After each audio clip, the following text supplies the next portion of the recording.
so we've learned about vectors, and we've learned that you can find the magnitude and the direction using r squared equals x squared plus y squared.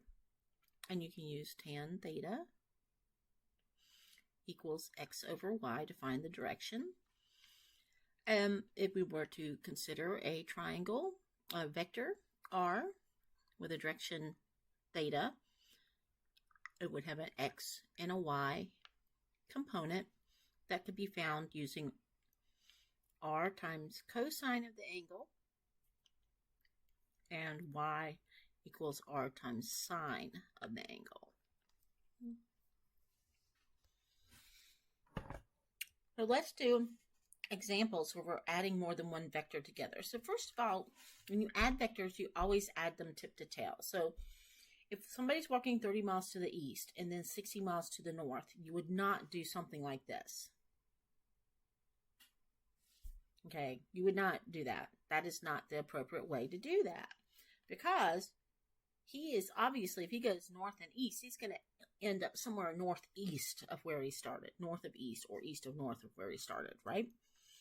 And if I were to draw a hypotenuse, that is not in any way pointing north and east.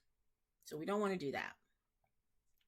We could do the vector 30 miles to the east and 60 miles to the north.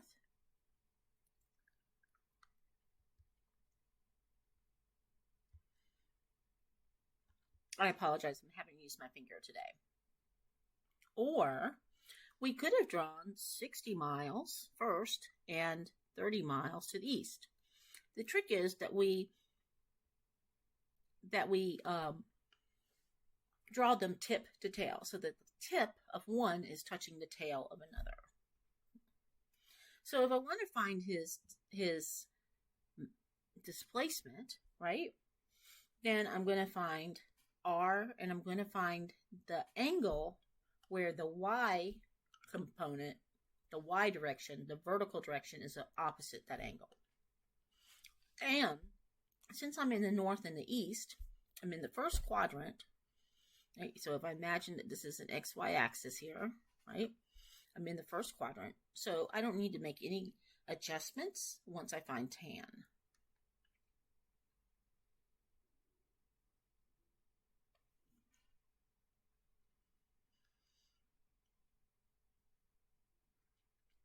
So that's going to be equal to the square root of 60 miles squared plus 30 miles squared.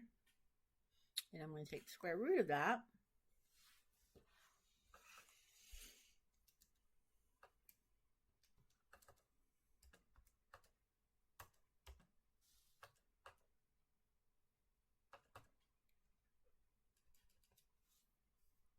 So 3600 plus 900 equals, and then take square root of that,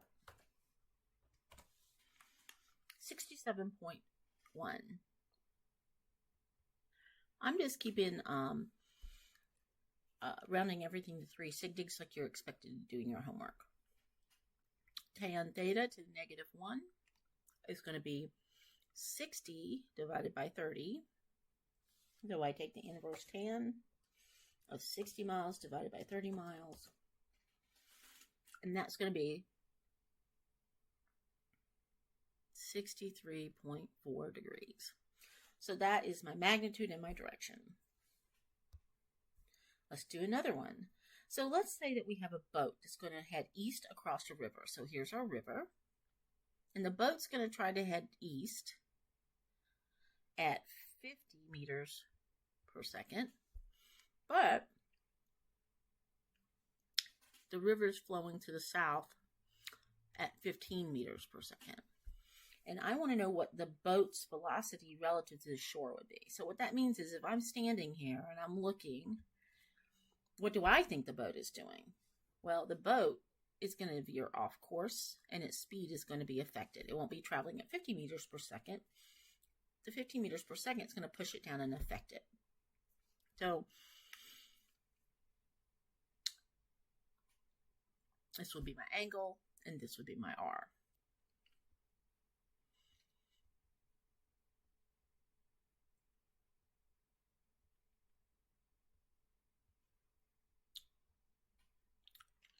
So I'm just going to take the square root of 50 squared plus 15 squared,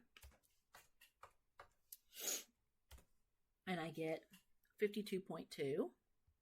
So I would measure his velocity is 52.2 meters per second, and his heading is going to be the inverse tan of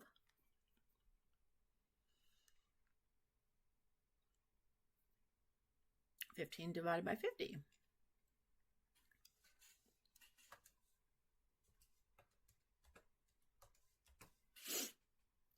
16.7 degrees. Now, let's talk about that. 16.7 degrees. That is not in the first quadrant. First quadrant will be up to the northeast. This is down southeast, so it's the third quadrant. So I'm either going to say 16.7 degrees south of east, or I'm going to find the polar heading by taking 360 and subtracting it off of that number off of that.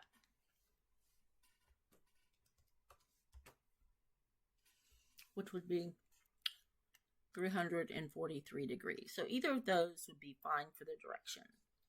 Now, what if the boat wanted to go straight across? Right? What if he wanted to go straight across? How would he go straight across? Well, he would have to take a heading. He'd have to go, he's going to get pushed down south of east. So he would have to go north of east, right?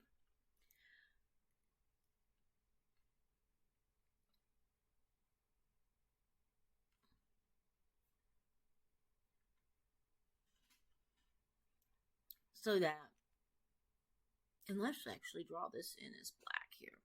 This one is black. This is our resultant. We want him to go straight across. He would have to, we would want him to go straight across at 50 meters per second. So what would he have to do that? Well, he would have to travel at 52 meters per second, right? And he would have to have a heading of 16.7 degrees north of east, or just 16.7 degrees.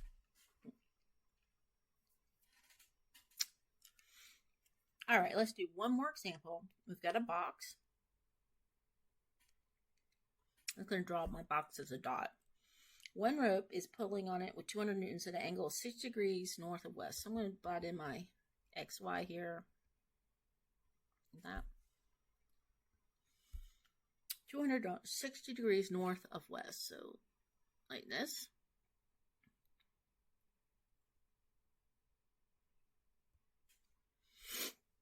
And the other one is pulling 300 newtons at an angle east. And that should read 60 degrees east of, 60 degrees east of north.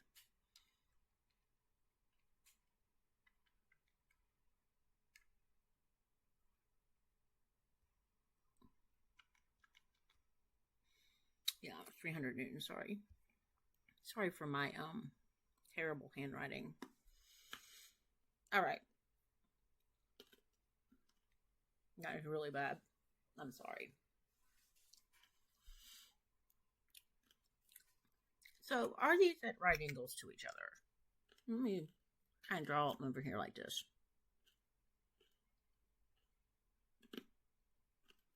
Okay. First of all, are they drawn tip to tail? No. Let's find out if they're 90 degrees, because we can't do this, so we can't make right triangles. Well, this angle here is 60 degrees, and this little angle, that would make that little angle 30 degrees, right? So if I add 30 to 60, that's 90 degrees. So it is a right angle triangle, so that's good. I can do this problem the way I've learned so far. Next thing I need to do is redraw one of these tip to tail. So I'm going to redraw it.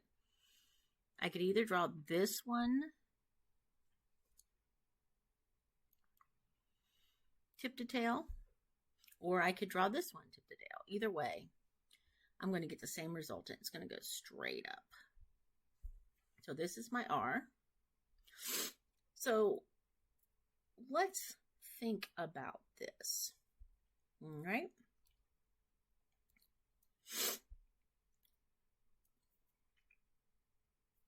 If I do this, let's go ahead and because this is actually, let's find the magnitude of it. That's easy enough to do. R squared equals, well, my X on this one is 30, and my Y on this one is 60. So it would be 30 squared plus 60 squared. So 3600 plus 900, take the square root of it. So it's going to be an R of 67.1 newtons. Okay, 0.1 newtons. But figuring out the direction is a little difficult, but not really, because I'm just going to find this direction right here, opposite of the Y that I used. So tan to the -1 is going to be 60 divided by 3, and so I'm going to take the inverse tan of 60 divided by 3, and I'm going to get 63.4 degrees. So that angle is 63.4 degrees, and it is in the first quadrant, so I don't have to do anything about it. So they're acting like a force of 67.1 newtons together at a heading of 63.4 degrees.